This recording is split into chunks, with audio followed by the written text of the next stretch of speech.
যে সিডিএর চেয়ারম্যান কিন্তু ওই সিডিএর চেয়ারম্যান না। আজকে আমাদের মূল সমস্যা ওইখানেই, যে সিডিএর চেয়ারম্যান কিন্তু ওই সিডিএর চেয়ারম্যান না।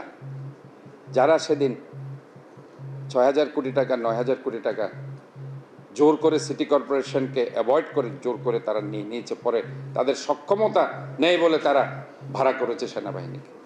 উনি মাত্র এসেছে জুলাই আগস্টের পরে।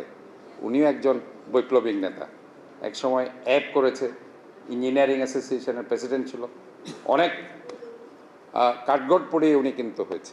তা আমার মনে হয় আপনারা এটাকে ইজি হিসেবে দেখেন। সাংবাদিক ভাইরা আসলে আমি যেভাবে আপনাদের সাথে অত্যন্ত ক্লোজ, হয়তো উনি বিভিন্ন কারণে সেটা পারে না, বাট ওই যে সততার ব্যাপারে আমি বলতে পারি উনি যদি অত্যন্ত অনেস্ট যদি কেউ থাকে উনি হবেন এই চট্টগ্রাম। এই ব্যাপারে আমি ওনাকে 1 নম্বরে রাখবো।